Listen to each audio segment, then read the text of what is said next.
여러분 안녕하십니까? 라디오 전망대 이용선입니다.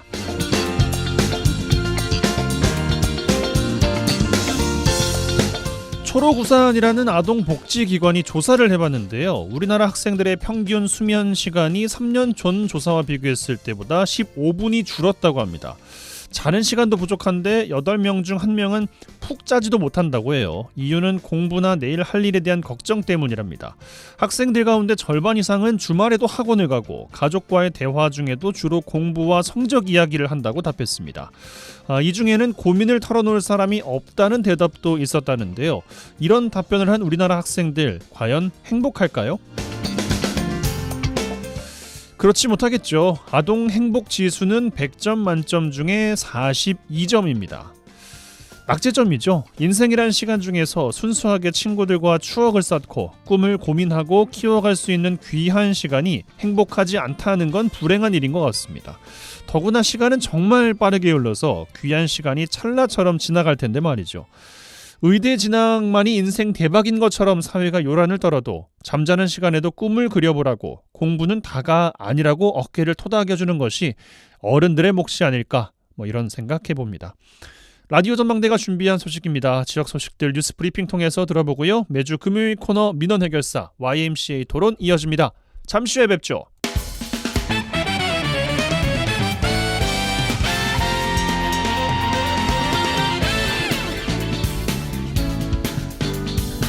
네, 6월 28일 금요일입니다. 라디오 전망대 시작합니다. 먼저 우리 지역 뉴스 정리해보죠. 뉴스 브리핑 GBS 뉴스의 차범준 편집국장과 함께합니다. 전화 연결돼 있어요. 안녕하십니까? 네, 안녕하세요. 네, 여수에서 시작합니다. 여수시가 공직사회 내부의 갑질이나 직장 내 괴롭힘, 음주, 성추행 사건 등을 예방하기 위해서 여러 가지 개선책을 추진하고 있습니다. 그런데 정작 직원들이 체감하는 효과가 나타나지 않고 있다는 지적이에요. 네, 여수시가 직장 내에서 발생하는 갑질이나 음주, 성추행 사건 등의 예방을 위해 여러 개선책을 추진하고 있지만 정작 직원들은 직장 내부의 여러 부당한 문제에 대해 소극적인 대처를 하고 있다는 설문조사 결과가 나왔습니다. 여수시청 공무원 노조가 최근 노조 홈페이지에 공개한 직장 문화 개선 사항 설문조사 결과에 따르면 여수시의 여러 개선 노력에도 불구하고 여수시 직장 내에서 발생하고 있는 괴롭힘은 여전한 것으로 조사됐습니다. 여수시청 직원들은 직장 내 괴롭힘 사건과 관련해 신고해도 바뀌지 않을 것 같고 신고 후에 스트레스가 가중될 것을 우려해 괴롭힘을 당해도 신고를 꺼리는 것으로 나타났습니다. 여수시는 공직사회 내 갑질과 괴롭힘, 음주, 성비위 등이 끊이지 않자 이를 근절하기 위해 지난 3월 직장 내 갑질과 괴롭힘, 성비위 행위 제로화를 선언하고 예방 및 대응 종합대책을 수립했다고 밝힌 바 있습니다. 여수시는 직원들이 직접 참여하는 역지사지 상황극과 윤리의식 향상, 또 비위 예방을 위한 반부패 청렴 교육을 강화하는 한편 기존에 분리돼 있던 직장 내 갑질이나 괴롭힘, 성희롱, 성폭력 사고 신고 상담센터를 일원화해 감사 담당관에서 통합 운영하고 있습니다. 하지만 여수시의 이 같은 노력에도 불구하고 여수시 공무원들은 설문조사에서 직장 내 괴롭힘을 최근 1년 이내에 경험한 적이 있습니까? 라는 설문에 대해 없다가 73%, 있다가 16%, 모르겠다가 11%로 아직도 상당수의 공직자들이 직장 내 괴롭힘을 당하고 있다고 응답했습니다. 괴롭힘을 주는 행위자를 묻는 설문에는 직속 상사가 66%, 선임 직원이 15%, 하급자가 13%, 동급자가 6% 순이라는 응답이 나왔습니다. 예, 여수시청 공무원 가운데 16%가 직장 내 괴롭힘을 경험했다는 수치입니다. 여수시가 제로화를 선언하고 여러 시책을 추진하고 있는 점을 감안하면 그 비율이 아직은 좀 높습니다. 네, 여수시가 직장 내 괴롭힘을 해결하기 위해 여러 시책을 집중적으로 추진하고 있다는 점을 감안하면 진행자님 말씀대로 이번 공무원 노조의 설문조사 결과에서 여전히 직장 내 괴롭힘이 존재한다는 조사 결과는 상당히 충격적인 결과로 볼 수 있습니다. 여수시 공무원 노조는 올해 공무원 대상 직장 내 괴롭힘 실태 설문조사 결과가 지난주 설문조사 결과와 비교했을 때 크게 나아지지 않았고 특히 이번 설문조사에는 괴롭힘이 상관이나 선임 직원뿐이 아니라 하급자의 이른바 을질 현상도 언급됐다며 우려의 입장을 보이고 있습니다. 이번 설문조사 결과와 관련해 여수시 공무원 노조는 시 집행부에 이 공직 내 갑질, 을질 개선에 대한 개선 방안 검토를 강력하게 요구하겠다고 밝혔습니다. 또한 특히 반복적 성희롱이나 갑질, 을질이 심각하다고 판단되면 본인이 원할 경우 이 고발 조치를 통해 깨끗한 직장 문화가 되도록 하겠다고 추가 입장을 냈습니다.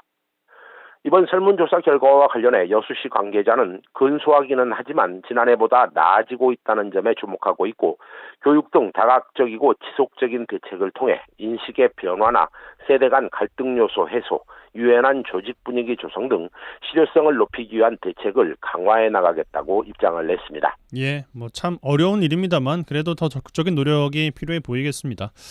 나아진 수치를 기대해 보면서 순천으로 가겠습니다. 최근에 민주당 순천 갑지역위원회가 지역 대의원회의를 개최했습니다. 일부 당원들로부터 대의원 대회 일방 통행식으로 개최됐다는 비난이 나오고 있어요.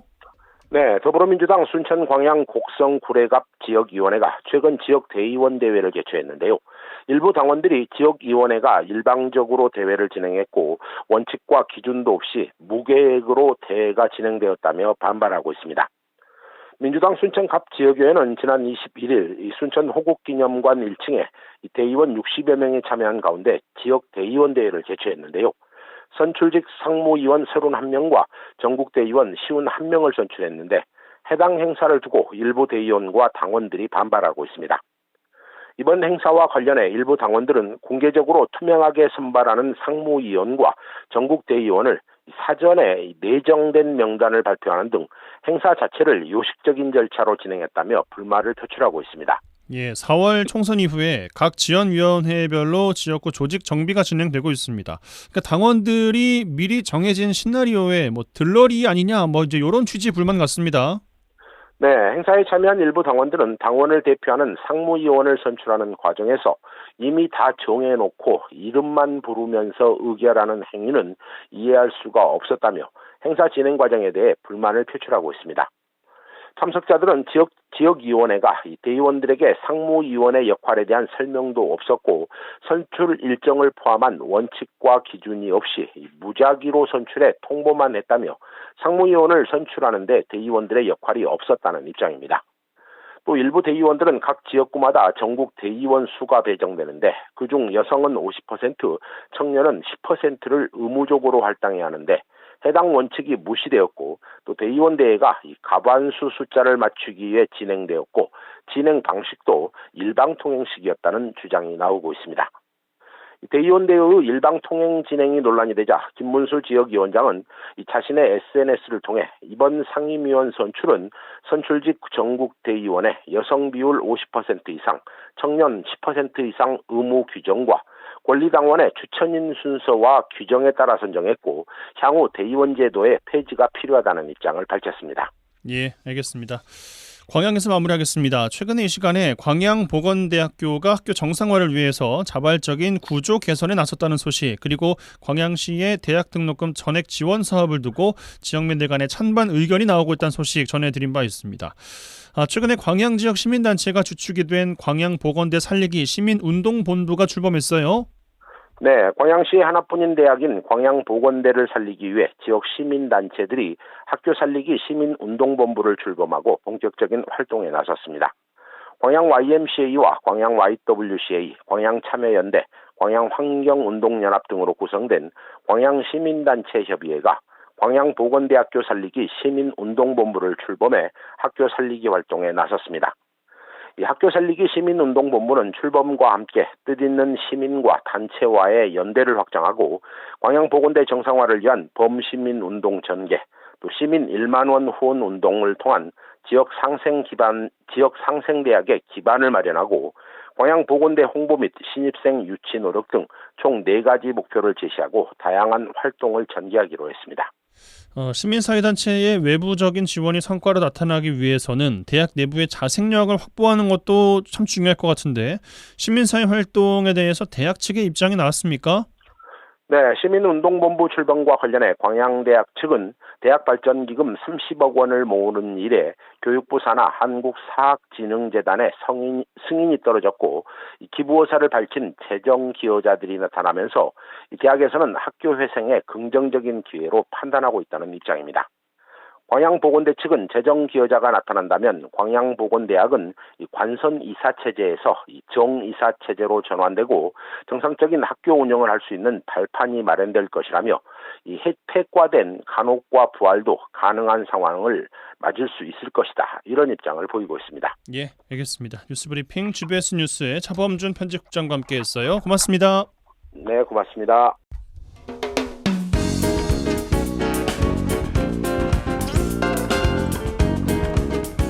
고충을 듣습니다. 라디오 전망대 민원 해결사. 네, 청취자 여러분들의 민원 사항들 해결해드리는 민원 해결사 시간입니다. 이미지 리포터 나와 계세요. 어서 오십시오. 네, 안녕하십니까? 예. 자, 얼마 전 경기도 화성시 리튬 배터리 제조 공장에서 대형 화재가 발생하면서 큰 인명 피해가 발생했죠. 1989년 여수 국가산단 내 럭키화학 폭발 사고보다 인명피해 규모가 큰 역대 최악의 화학 공장 사고로 꼽힐 것 같습니다. 이번 사고 때문에 여수산단 사고 위험성에 대한 불안감도 함께 커지고 있는 민원이에요. 네, 지난 24일 오전 10시 30분께 화성 아리셀 공장에서 폭발 사고가 발생하면서 23명이 숨지고 8명이 다쳤습니다. 네. 과거 여수산단 럭키화학 폭발 사고로 사망 16명, 부상 17명보다 더 큰 피해 규모인데요. 이 사고 규모가 큰 만큼 지금도 사망자 23명 중 17명의 신원만 파악된 상태입니다. 그렇습니다. 이번 화재 사고 발생하면서요. 사고 위험성이 큰 전국 사업장 안전관리에 대한 실태 전면 재점검 및 관리 당국에 대한 엄정한 조사를 촉구해야 하는 목소리가 커지고 있는 상황입니다. 예. 여수 국가산단의 화학 공장에서도 잇따라 유해 물질이 누출이 됐거든요. 시민분들 불안감이 더 커지고 있다고요? 네, 아리셀 사고가 있고 다음 날인 25일 여수 국가산단 내 공장에서 질산이 유출된 사고가 발생했습니다. 예. 이 사고로 질산 배관 해체 작업 중 질산이 누출되면서 이 질산과 접촉한 작업자들이 손에 이도 화상을 입었습니다. 또 같은 날 오전 또 다른 화학 공장에서 유해 물질인 염화수소 가스가 누출돼서 이 공장 직원 1명과 협력업체 직원 2명 등 작업자 3명이 가스 흡입해 인근 병원으로 옮겨져 치료를 받았습니다. 이렇게 크고 작은 화학물질 사고가 발생하면서요. 인근 주민들은 항상 불안감을 느낀다고 하는데요. 잊을만 하면 발생하는 화학물질 누출 사고로 혹여나 나쁜 유해 물질이 바람을 타고 올까봐 창문을 열 수 없다고 얘기합니다. 주민들 얘기 들어보시죠. 여기도 문제다 이 말이지. 여기도 터지면은 위험지고요. 여기 불안한 거야. 말도 뭐 제일 먼저 내가 불안하게 생각한 사람이. 보도는 이제 방송에 보면 보도 나오더만. 큰 것만 저거 소소한 거 나오지도 않아. 이건 말도 뭐 냄새가 이거의 냄새라고 공해 냄새가 난다는 것은 뭐 이상이 있는 거예요. 우리는 일단 항상 도망갈 준비가 돼서 이게 일단은 306개 아니면 아예 무덤을 파놓죠. 25일에 그 전에도 또 있었어요. 작년에도 이 삼동에서 2번이나 또 폭발하고 뭐 이렇게 대응사고 났어요. 근데 무디져가지고 보통을 생각해요. 자그마한 가스 유출은 치명적이잖아요. 그라도 반드시 고지해서 주민들한테 미리 도망한다든가 또 이제 예비 차단을 한다든가. 예, 이런 사고들 발생하는데 환경부의 화학물질 사고를 즉시 신고하지 않는 등 시민들을 더 불안하게 하는 요소들이 또 있습니다. 네, 환경부에는요. 화학사고가 발생하면요. 즉시 신고해야 하는 기준이 있습니다. 이 화학물질이 누출돼서 인명피해가 발생한 경우 화학물질이 화재, 폭발 사고를 포함한 제2호 이상으로 누출된 경우에 15분 이내 즉시 신고해야 합니다. 예. 그런데 얼마 전 질산 유출 사고의 경우만 해도요. 사고가 발생한 3시간이 지나서 신고가 됐습니다. 이렇게 대부분의 화학사고가 발생하면요. 이런 해당 규정이 지켜지지 않고 있는 상황인 겁니다. 예, 최근 이산화 화학 누출 사고 있었던 세아 M&S도 마찬가지였고 실제 산업 현장에서 이런 것들이 지켜지지 않고 있습니다. 여수 산단 내에서 작업하고 있는 작업자분들 항상 불안하겠어요. 네, 여수 국가산단의 경우요. 벌써 올해 상반기에만 해도 6건의 화학물질 유출 사고가 발생했습니다. 네. 발생 횟수만으로도 불안감이 커지는데요. 지난 25일 유출된 질산은 발연성 액체입니다. 접촉하게 되면 이번 작업자처럼 화상을 입을 수 있고요. 흡입할 경우 기관지나 폐가 손상될 수 있는 위험 있는 화학물질인데요. 이런 화학물질이 유출되고 있지만 언제 어떻게 유출될지 알 수 없으니 이 화학단지에 있는 작업자들은 항상 불안감을 갖고 있다고 합니다. 이국가산단 작업자 인터뷰입니다. 거의 이제 이쪽으로 많이 다니죠. 불안하죠. 안 불안하면 그게 이상한 거죠. 솔직히 말해서 여기 지나다니면서 안 불안한 사람들이 어디 있겠습니까? 근데 이제 워낙에 이 산단 자체가 커버리고 하니까 말해봐야 아무 소용도 없고. 가스 냄새나 이런 화학 냄새, 이렇게 기름 냄새다 이런 거 많이 나요. 화학이나 그 옆에 이런 기름 관련해서 취급하는 그 회사들은 사고라는 게 꼭 그 안전 그 생활을 한다 해도 생각지 못한 데서 나니까 위험 안 할 수가 없죠. 아니 뉴스에 안 나온 게 얼마나 많은데요. 70 지나가는 게 얼마나 많은데요. 그래서 이제 그만큼 안전하게 하려고 막 노력도 많이 하고 옛날에 비해서는 지금은 많이 좋아진 건데 그래도 이제 그거는 아무리 안전 수칙을 지키고 안전하게 해도 본의 아니게 사고가 나는 경우도 많고 당장에 냄새가 나더라도 저게 뭔지 모르는데 나한테 해로운지 이로운 건지 모르잖아요. 시민들이나 현장 작업자들의 불안감이 줄어들 수 있도록 이 화학 사고가 발생했을 때 환경부와 지자체의 재발 방지 대책이나 강도 높은 사고 경위 조사로 이 여수 산단의 안전성을 높일 수 있는 노력이 필요해 보입니다. 예, 그렇습니다. 민원 해결사 이미지 리포터와 함께했어요. 고맙습니다. 네, 감사합니다.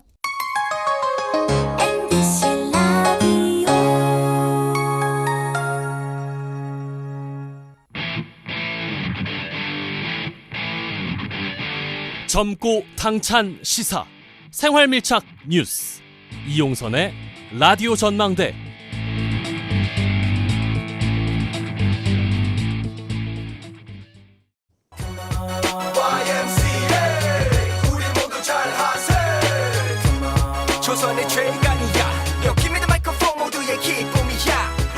더 이상 짜고 치는 고스톱은 없다. 우리도 대본 없이 토론한다. 지역 대표 스피커 두 분과 함께하는 YMCA 토론 시간입니다. 6월의 마지막 시간입니다. 벌써 이번 주도 두 분과 함께합니다. 여수 순천 YMCA 김대희 김석 사무총장 두 분 어서 오십시오. 네, 안녕하십니까. 네, 안녕하세요. 예, 한 주 어떻게 보내셨는지 근황 여쭙겠습니다. 먼저 김대희 총장님. 네, 지난 3일 전이었죠. 25일은 한국 전쟁이 일어난 지 74주년이 되는 해인데요. 호남 제주 지역에 있는 14개 YMCA 회원들 한 100여 명이 지리산 노고단에 모였습니다. 우리나라 한국 전쟁의 아픔이 마지막까지 있었던 곳이 지리산인데요. 노고단 정상에서 모여서 한반도의 반전 평화를 기원하는 평화대회를 열었는데요. 남들은 요즘 청소년들한테 중고등학생한테 한국 전쟁 물어보면 6.25 물어보면요. 먼 고려시대 이야기로 알아요. 그만큼 일반 멀어졌군요. 자라나는 미래 세대는 한반도 이 전쟁에 대한 내용을 잘 모르는 상황에서 어떻든 한반도가 전쟁 분위기인 건 사실이거든요. 그래서 어떤 평화로운 한반도를 희망하고 통일을 기원하는 그러한 평화대회를 개최했고 또 어저께 27일 목요일은 제가 하순 전남대 병원을 갔다 왔는데 그 전남 환경보건센터 개소식이 있어서 세미나도 같이 참여하고 왔는데요. 뭐 환경보건센터는 환경성 질환을 예방하고 관리하는 목적으로 조사 연구하는 목적으로 환경부에서 세운 조직인데요. 환경성 질환이라고 한다면 사람들이 잘 모르잖아요. 그런데 결국 환경 오염 물질들이 사람 몸속에 축적이 되어서 질환으로 일어나는 거예요.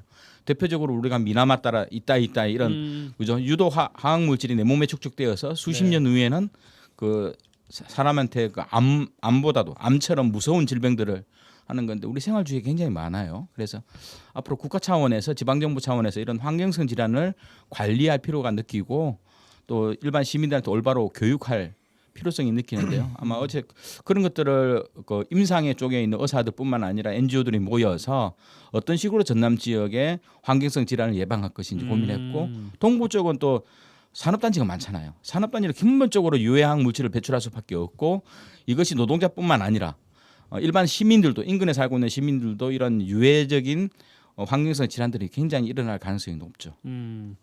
알겠습니다. 자, 김석 총장님 어떤 한 주 보내셨습니까? 네, 김대희 총장님하고 거의 행보를 같이 했습니다. 이번 주는 6월 25일 날 지리산 다녀왔고요. 근데 지리산이 아시겠지만 사실상 전쟁은 지리산에서 끝났습니다. 왜냐하면 지리산의 금종령이 해제되고 지리산 입산 금지가 해제되는 시점에 한국 전쟁이 끝났다고 봐야겠죠. 그다음에 우리 지역의 가장 아픈 역사인 여수 순천 11구 사건과도 무관치 않은 현장이고 그래서 그 현장을 같이 기행을 하면서 좀 많은 생각을 좀 하게 됐고요. 네. 그다음에 이제 지금 한국 IMCA 굉장히 오래된 조직인데 한국 IMCA 되게 지금 현재 개혁과 혁신이 좀 필요한 상황입니다. 그래서 지금 한국 IMCA를 이사회 정치를 잘하는 몇몇 사람들이 장악해가지고 한국 YMCA가 지역운동도 하고 있지 않고 전체 한국 사회도 굉장히 지금 이 엄혹한 시국에서도 어떤 입장권 이런 것들도 내고 있지 않은 굉장히 좀 불편한 조직이 시민사회에서 되고 있는 것 같아서 이 문제 개혁을 위해서 김대희 총장님과 저 그래서 호남제주 YMCA 협의회와 영남제주 YMCA 협의회가 다 같이 한국 YMCA 개혁을 위해서 굉장히 이번 주 한 주는 정말 분주하게 움직였던 그런 한 시간이 같습니다. 그래서 예. 한국 YMCA 개혁될 수 있도록 이 방송을 듣고 있는 전국의 YMCA 회원 여러분 그리고 이사님들, 사무총장님들 함께 힘을 모아주셨으면 고맙겠습니다. 네. 알겠습니다. 앞서서 이제 6월의 마지막 시간이라고 이제 말씀을 드렸습니다. 그 말은 상반기가 끝났습니다. 그렇네요. 하반기 이제 시작이 되는 이 시점에 1년의 반이 지나간 거잖아요. 그렇습니다. 아이고야. 이번 주는 좀 유독 그 힘든 뉴스들이 좀 많지 않았나 생각이 좀 들면서 이번 주에 또 이야기를 안 할 수가 없습니다. 앞서 뭐 민원 해결사 시간에서도 전해드렸습니다만 노동 현장에서 사망 사고가 잇따르고 있고 이번 주에 가장 큰 충격적인 뉴스가 또 경기도 화성시 아리셀 공장 화재로 23명이 숨지는 일이 있었습니다. 8명이 다치는 일도 있었고요. 어제 또 인터뷰를 전해드렸는데 지난 16일에 순천 특성화고등학교를 졸업하고 전주의 한 제지업체에서 일하던 만 19세 청년 노동자가 현장에서 사망한 일이 있었습니다. 여러 가지 문제점도 있고 뭐 저희가 이런 주제를 뭐 한두 번 다룬 것은 아닙니다만 또 다뤄야 된다는 이 현실이 좀 개탄스럽기도 합니다. 잇따르는 노동 현장 사망 사고 원인 대안 이야기 오늘 나눠보겠습니다. 우선 경기 화성 1차 전지 업체 아리셀 공장에서 화재가 발생하면서 많은 사상자를 냈습니다. 뭐 압수수색 이야기도 나오고 뭐 여러 가지 복잡하게 좀 나오고 있습니다만 어떤 점에 주목하고 싶으신지 먼저 김대희 총장께 총평 드리겠습니다. 제가 보면 우리가 보통 우리 사회에서 산업재해가 일어나면 60% 이상이 이 책임을 노동자 사람한테 묻거든요. 개인한테 부주의했다고. 근데 그래서 결국 이 산업 현장에서 안전사고는 계속 발생하는데 저는 이번 사고도 결국 이주 노동자의 취급 부주의로 책임을 돌리지 않을까 걱정이 돼요. 이건 근본적으로 사람한테 책임을 물을 수가 없거든요. 뭐 그럼에도 불구하고 결국은 이게 개인한테 계속 책임을 전가하는 행태, 뭐 말이 안 통할 거다, 뭐 이런 이야기하면서 개인한테 책임을 묻는 게 아니라 리튬이라는 기본적인 새로운 신산업의 영역이었거든요. 신산업과 관련된 전지산업 종합안전대책도 세우지 않았던 정부가 세상은 산업은 굉장히 빠르게 기술이나 체계들이 만들어지는데 이걸 규제하거나 이걸 관리하는 법 체계는 굉장히 늦어버리는 거거든요. 이 사이의 간극이라 보는 거고 그래서 저는 이번 기회에 고용노동부나 산업통상자원부죠. 환경부 이 세 개 부서가 주요한 관련 부서인데 어느 누구도 책임지지 않았다는 거죠. 그래서 결국은 개인 노동자한테 이주 노동자한테 책임을 묻는 것이 아니라 이것을 종합적으로 관리할 뭐 정부의 잘못이 명백하게 드러났던 영역이다. 이렇게 전 제도적인 미비가 제도적인 관리가 안 됐던 영역에 전연적 사고가 이번 사고가 되지 않을까 좀 생각을 합니다. 김석 총장께 총평 여쭙겠습니다. 총평이라기보다는 김대희 총장님 말씀에 좀 뭐 동의하면서 그러니까 우리가 왜 계속 시대적으로도 그렇고 정보 사회에서의 굉장히 많은 변화가 있고 그러면 산업 사회 안에서도 뭐 공장을 비롯한 뭐 공정을 비롯한 다양한 이 변화에 제대로 좀 적응하고 있지 못하는 것은 사실이잖아요. 근데 이제 이번에 그 아리셀 공장의 화재를 놓고 보면 결국 그런 과정 중에 그 소방 안전 대책이랄지 이런 것들에 대한 그 보완할 수 없는 과정에서 벌어진 것처럼 지금 언론에서는 보도되고 있는데 사실상 화재와 안전관리 문제는 여러 가지 시대적 변화가 잇따라 원칙이라고 하는 것이 있는 거잖아요. 이런 원칙을 좀 잘 지켰어야 어린지 그렇죠. 몰랐다는 거잖아요. 심지어 이 연료는 둘째치고 그렇죠. 이 노동 환경 자체가 하청에 또 불법 하청에 네. 등록되어 있지도 않고 이주 노동자 뭐 사업체들까지 굉장히 곳곳에서 원칙을 지키지 않은 문제가 결국은 또 사고로 터져버린 것들에 대한 다시 한번 좀 경각심을 좀 가져야 된다고 생각합니다. 그런데 실제로 고용노동부가 관리하는 법 중에 하나가 산업안전보건법이거든요. 예. 그게 중요한 법이죠. 산업안전보건법상 위험물질로 지정된 이 리튬은 위험물질로 지정되어 있어요. 그러면서 안전보건 규칙을 명확히 명시를 하고 있는데 이걸 제대로 안 했다는 거죠. 그렇죠. 네. 이 사업장뿐만 아니라요. 우리나라가 2차 연료전지가 뜨면서 1차, 2차 연료전지 영역에서 이 규정을 어느 것도 안 지켰다는 거죠.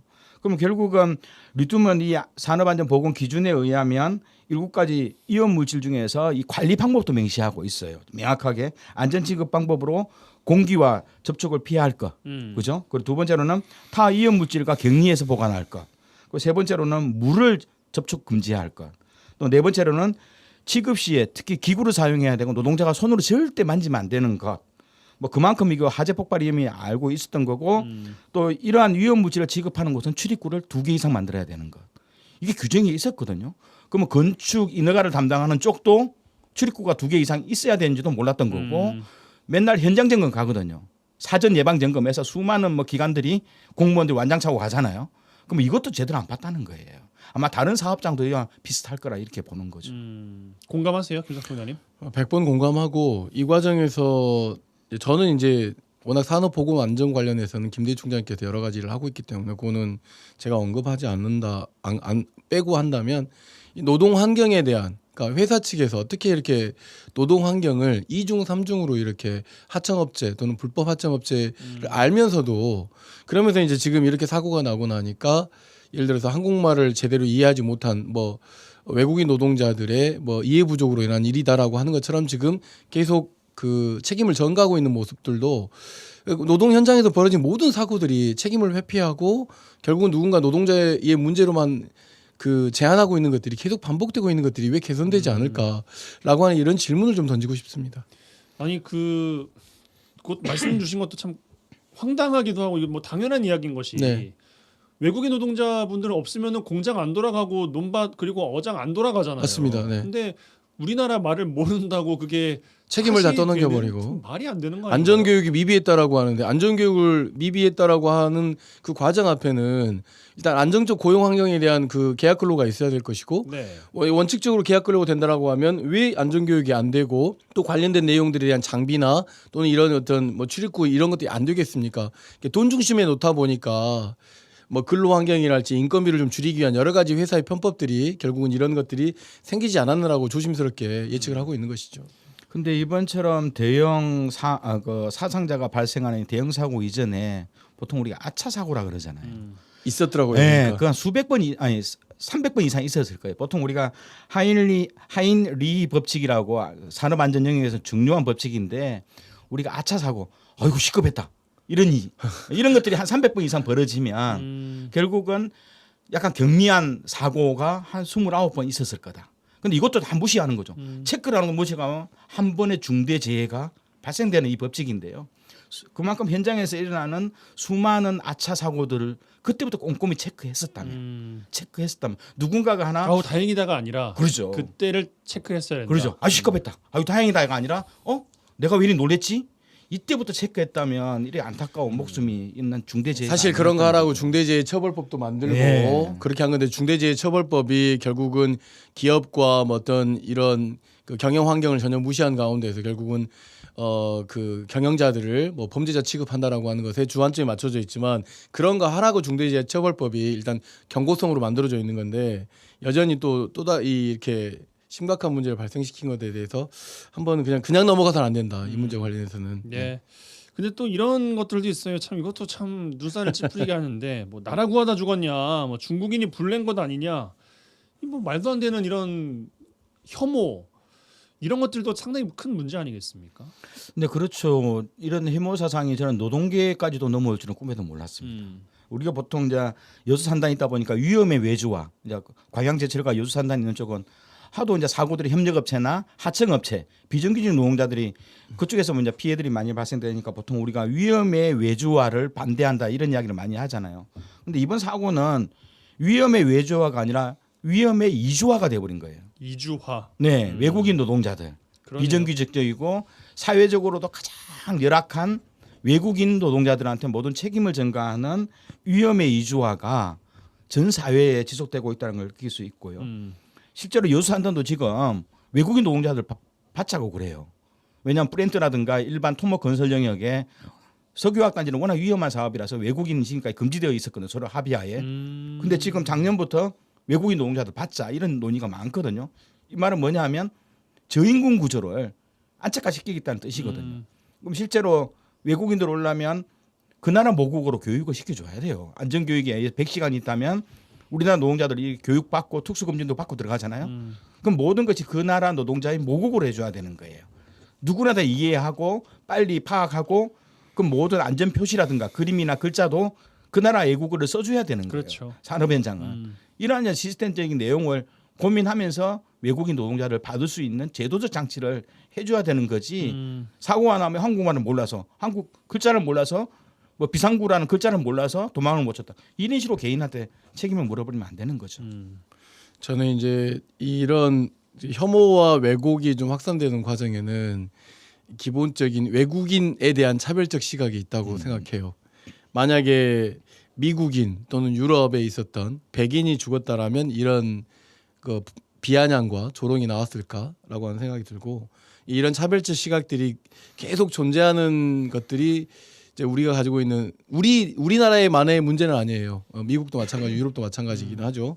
이런 차별적 시각으로 정치적 이익을 득보려고 하는 사람들도 좀 있는 것도 굉장히 심각하다고 보는데, 그건 이제 정치적 현상이고, 문제는 어찌됐든지 간에 우리나라에 와서 우리나라의 공장가에 일하다가 죽은, 그것이 외국인이든 외국인이 아니든지 간에 회사의 뭐 불완전한 뭐 여러 가지 요소들에 의해서 죽은 거라면 누구나 다 추모하는 문화가 있는 것이 또 인지상정이지 않겠습니까? 그럼요. 예, 이런 것에 뭐 클릭 조회수 늘리려고 하고 또 유튜브에 잠깐이라도 뭔가 이런 식으로 돈벌이를 하려고 하는 사람들이 그러니까요. 있어 보이는 것 같아요. 이런 건 함께 구독하지 않고 함께 클릭하지 않는 것으로 함께 동참해 주시는 게 좀 필요할 것 같습니다. 예, 뭐 우리도 외국 나가서 이런 차별 받으면은 뭐 속상해하는데 우리가 먼저 하면 안 됩니다. 이런 것은 뭐 더 이야기할 필요는 없을 것 같고 이것은. 근데 또 걱정인 것이 우리 지역도 지금 뭐 2차 전지 특구 뭐 이런 이야기 나오고 있고 생각보다 많더라고요. 굉장히 지금 이 산업을 지금 확대하려고 하는 분위기인 거잖아요. 미래 먹거리로 지금 광양 지역이나 광양 만권은 이 화재 대비나 이런 사고에 대해서 철저하게 좀 들여다봐야 될 것 같은데 어떤 말씀 주실까요? 예, 이번 사고는 사실상 우리 광양 율촌이나 광양 또 여수 쪽에서 일어날 수 있는 사업이었고요. 그런 내용이기 때문에 저희는 정부에 믿지 말고요. 여기에는 화학방재센터도 있고 각종 소방 영역 기관들도 몰려 있기 때문에 지자체를 중심으로 이건 선제적인 대응을 점검해봐야 돼요. 사실상 작년부터 2차 연료전지 영역에 있는 포스코 계열사들이 여러 가지 화학 사고라든가 이런 것이 많이 일어났었거든요. 그래서 이번 기회에 저는 총체적 점검을 좀 해봐야 된다. 그렇게 해서 화성에서 일어났던 이런 사고들이 어떻게 일어났는지 모든 것을 그 뭐 현미경 보듯이 체크를 해서, 우리 쪽은 다행히 그래도 대기업이 직접 자회사로 운영하는 곳이잖아요. 그래서 이런 문제를 점검해보고 일하는 인력이 어떻든 외국인들인지 아니면 또 어떤 조건에서 일하는지도 보면서 근로조건, 안전조건들도 꼼꼼히 체크해보는 그런 형태로 했으면 좋겠고요. 사실상 작년부터 여러 가지 화학사고들이 났을 때 굉장히 불안했던 것은 사실이었기 때문에 지금 당장이라도 좀 점검 들어가야 된다고 봅니다. 예. 일단 뭐 이 산업 공장에서 벌어지는 재해도 사실은 여수산단, 광양산도 만만치 않잖아요. 지금 몇 년만 놓고 보더라도. 다행인 것인지 거라는 것에 대해서는 김대중 총장과 동의하기가 좀 어려운 것 같고, 하여튼 적극적 점검과 이런 것들이 자치단체 회사 차원에서 좀 뭔가 숨기지 않고 미연에 방지할 수 있는 작은 사고라도 같이 공유하는 과정들이 좀 필요한 것 같긴 합니다. 네. 다음 사건으로 넘어가서요. 순천 특성화고 출신의 청년 노동자가 혼자 현장에서 일을 하다가 사망하는 사고가 발생한 지 13일이 됐습니다. 장례 절차를 진행하지 못하고 있고요. 어저께 김현주 전남 청소년 노동권익센터 전 대표와 함께 이야기 나눠봤습니다만 참 마음이 좀 그렇더라고요. 마음 참 그렇고, 유족 측이 회사 측에 많은 의혹을 제기하고 있는데 이 사건 어떻게 보고 계신지 김석 총장께 먼저 드릴까요? 일단 먼저 2021년 여수 우리 요트 업체 홍정훈 군이 있어서, 홍정훈 군 사례가 있어서 특성화고에서 현장 실습 가는 문제와 관련해서 굉장히 여러 문제 제기들이 좀 있었고, 그런 부분들에 대한 개선에 대한 요구들이 있었음에도 불구하고 이번에 다시 또 이 순천 특성화고 출신 그 전주 제지에서 이런 또 사고를 당했는데, 일단 꿈 많은 청년이 입사 6개월 만에 누가 이렇게 목숨을 잃을 거라고 부모들이나 사회에서 고민했겠습니까? 입사 당시만 해도 건강한 몸과 이렇게 정신을 갖고 있었죠. 만 19세예요. 그렇죠. 만 19세예요.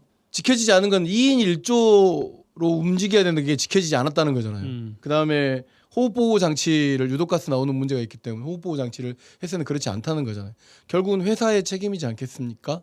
라고 모두가 다 의문을 제기하고 있지만, 역시 또 이 회사는 개인의 부주의, 그다음에 개인의 건강상의 이유다라고 이 책임을 또 회피하고 있는 모습이 앞서 아리셀 공장 화재에서 일어났던 그 회사 책임자들과 크게 다르지 않다.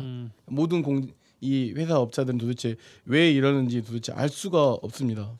근데 이제 여기서 김현주 전 대표도 말씀하셨겠지만 도대체 우리가 영화 다음 소위도 만들어서 이런 문제를 제기하고 2016년부터 스크린도어에서 구역에서 그 목숨을 잃은 김군, 그다음에 2017년 생수공장에서 목숨을 잃은 이민호 군, 그다음에 LG 뉴플러스 뭐 홍수연 그 우리 양 이런 분들이 계속 이 특성화 고등학교에서 현장 실습 감으로 인해서 현장 안에서의 차별적 인식과 더불어서 관련된 여러 가지 다양한 형태의 차별 과정에서 결국 목숨을 잃을 일들이 계속 반복되는 것을 도대체 왜 이 나라는 이렇게 개선하지 못하는지 답답할 따름이고 계속 유족들은 의문을 제기하고 지역사회는 함께 어깨동무를 하고 있지만 전 사회적으로 전 정부적으로 이 문제를 해결하지 못하는 것에 대한 정치적 책임, 정치권에서도 이 법률 개정 문제랄지 중대재해처벌법을 좀 더 현실적으로 맞게끔 하는 것들에 대한 노력들이 좀 함께 필요한 것 같습니다. 예, 뭐 바로 잡자면 이제 현장 실습 중에 사고를 당한 것은 아니고, 네, 맞습니다. 예,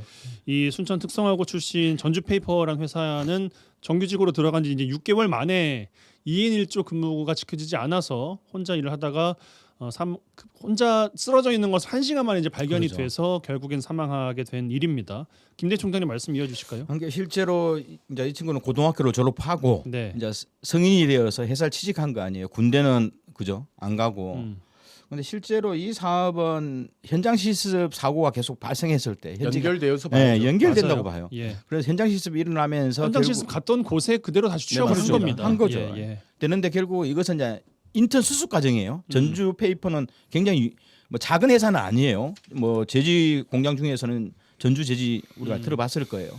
그만큼 나름대로 뭐 유망한 기업인데 안전 조건 특히 이제 인턴은 현장 실습은 똑같은 거예요. 정규직 직원 이제 앞두고 있는 상황 속에서 결국은 정규 직원이나 현장 실습생이나 그 작업 조건은 2인 1조로 다녀야 되는 곳이에요. 예. 다녀야 되는 곳이고 유독가스가 있기 때문에 보호 장구를 해야 되는 거고요. 이러한 게 기준 자체를 지키지 않음으로써 발생된 것.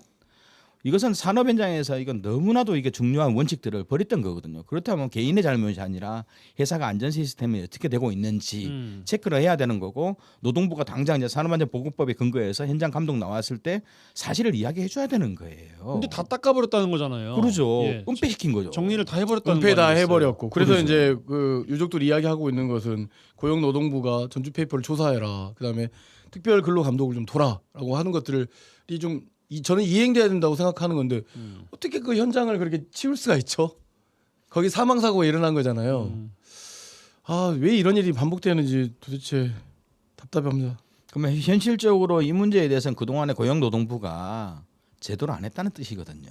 물론 이제 근로감독관들 이야기 들어보면 바빠요. 하루에 뭐 수십 건의 상담이 들어오고 하니까 처리해 줘야 되는데 근데 그렇다고 해서 고용노동부는 현재 지금 전주지청 쪽에서는 다양한 역할로 사고조사팀 그리고 뭐 다양한 역할들이 시스템이 되어서 한 100명 이상의 조직들이 움직이고 있는데 네. 결국은 사전에 점검들이 안 된지도 고용노동부 차원에서도 재점검을 좀 해봐야 됩니다. 기존에 허라고 했던 거 당신들은 이것 때문에 법에 의해서 이 정부 때문에 수많은 공무원을 두고 있는데 사전에 여기에 대한 점검이 안 된 것도 해봐야 되는 측면이 있고요. 아마 특별조사 함부로 받기 힘들 겁니다. 그 사이에 이것도 자기들이 몇 번 사전 예방점검 네, 갔으니 맞아요. 네. 그때 왜 발견 못했냐는 책임도 있는 거거든요. 본인들 책임도 있기 때문에 그러겠죠. 특별근로 감독을 사실상 결정하기 어렵긴 하겠지만 그래도 어찌됐든지 간에 그러니까 이 이야기가 더 많이 회자가 되고 더 그래서 많은 계속 이 관심을 문제를 가져야 개인의 돼요. 문제로만 예. 자꾸 치부시키는 사회적 문화와 어떤 감독 기관들이 계속 이건 개인의 문제였습니다라고 결론을 이미 내놓고 시작하는 이런 일들이 계속 반복되고 있는 거 그러니까 힘듭니다만 참 계속 저희가 이제 답답하고 이야기를 그러시죠. 하고 계속 기억하고 끄집어내고 맞습니다. 회자시켜야 되는 이유이기도 합니다. 우린 뭐라도 해야 되기 때문에 이 자리에서라도 끄집어내고 반복되게 중대재해처벌법 관련된 내용들이 현실에서 적용 가능하도록 만들어내고 그다음에 고용노동부의 특별 근로 감독들이 좀 필요하다. 그리고 고용노동부 안에서의 근로감독 과정에서의 그냥 놓칠 수 있는 문제도 간과하지 말고 좀 더 좀 현장 실습이 이루어지고 있는 현장만이라도 좀 제대로 좀 감독해 달라 뭐 이런 얘기를 할 수밖에 없는 것이죠. 그렇죠. 그래서 특별 근로감독하고 여기에 따른 진상 보고서가 제대로 나오면 충분히 이 과정 속에서 필요하면 또 유족들이나 이 해당 노동조합들 만나서 체크를 2중 3중으로 해보면서 네. 그러면서 노동행정이 안전행정으로 더욱더 선진화돼 있고 발전될 수 있는 계기가 마련해지는 거거든요. 한 번의 잘못을 정확하게 이해하고 무엇을 행정적으로 잘못했는지 이 과정을 자기 반성해 나가면서 새로운 개선안을 내면서 그러면서 1년, 2년, 3년 지나면서 그 우리나라의 노동행정, 노동안전행정은 그만큼 더 발달될 수 있기 때문에 공무원 스스로가 이번 기회에 새롭게 좀 신기일전해서 무엇이 잘못되었는지를 꼼꼼히 특별 근로 감독해보고 진상 보고서도 자아 비판하듯이 자기 비판하듯이 한번 진솔하게 써보는 것도 진짜 좋아요. 그러면 예. 다음에 이런 사고는 안 일어나잖아요. 18, 19이면 우리 아들보다도 더 어리거든요. 그러니까요. 예, 이거 진짜 눈물 나잖아요. 남일이라고 생각하지 말고 진짜 내 자식이라 생각하고 좀 많은 분들께서 좀 임해 주셨으면 좋겠다 이런 생각이 좀 듭니다. 시간이 조금 남아서요. 요것도 한 가지 좀 짚어보겠습니다. 어제 나왔던 뉴스인데 그 여수 50대 노동자 한 분이 컨베이어 벨트에 다리가 꼈는데 광주와 전남에서 병원을 찾지 못해가지고 경기 시흥까지 가가지고 결국 치료를 받았는데 괴사돼가지고 다리를 절단하셨다는 거잖아요.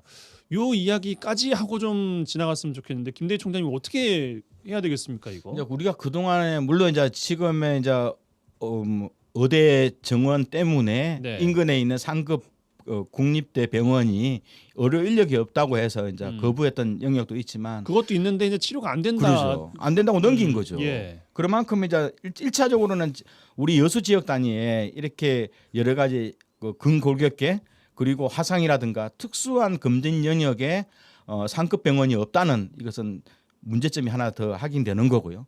두 번째로는 저는 의료기관은 긴급한 상황이라면 거부해서는 안 된다고 봐요. 쉽게 말해서 소방관이 우리 바쁘니까 불 못 꺼요 이거하고 똑같은 거잖아요. 그럼 의료는 기본적으로 인력이 있든 없든 그리고 최소한 그 정도의 급한 응급 환자일 경우는 내부 시스템이 되어 있거든요. 상시적으로. 근데 그것을 거부했을 때는 이건 상급 종합병원 내지 그 병원 내 1급, 2급, 3급급이 있어요. 여기에 전 페널티를 엄격하게 줘야 된다고 보는 거고요. 얼마나 안타까워요. 결국 시흥까지 가서 결국 다리를 절단할 정도 계산하면 그러면 이 가는 고 중에 250km, 300km 이내에서 모든 의료 시스템이 마비됐다는 거 아니에요. 어느 누구도 안 받아주는 형태.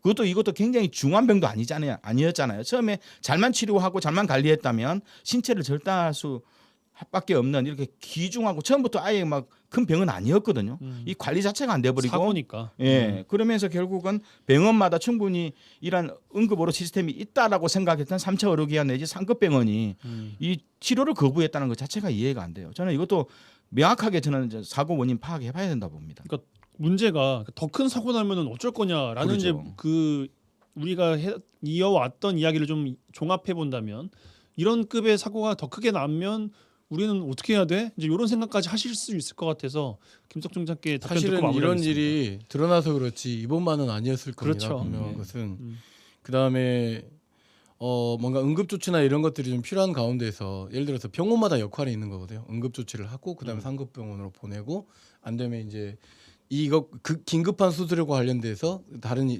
의사들과 일정을 맞추고 이걸 치료하는 이런 것들이 다 무너져 버린 거라고 봐야겠죠. 단순히 우리 지역 안에서의 산업재해 보건과 관련된 이 현장 내에서 벌어지는 의료 사고들에 대해서 순천대학교 의대가 만들어지고 뭐 관련된 의료복지사각지대를 해결해야 된다라고 하는 주장을 넘어서는 방식으로 한국 사회의 전반적인 의료 시스템이 무너진 것을 지금 이 건을 통해서 확인할 수 있는 것이기 때문에 여러 가지 복잡한 상황입니다만은 빠른 시일 안에 붕괴되어 있는 의료 시스템을 복구하는 것이 좀 먼저일 거라고 생각하고요. 알겠습니다. 네. 그런 것들 노력하도록 정부 그리고 의협 그리고 지역도 함께 노력했으면 좋겠습니다. 네. 김석 총장님 목이 메이신 것 같으니까 이제 마무리할 때가 된 것 같습니다. 두 분은 한국 IMC 때문에 목이 메여서 네. 상반기 고생 많으셨고요. 하반기에 다시 뵙겠습니다. 고맙습니다. 네, 감사합니다. 감사합니다.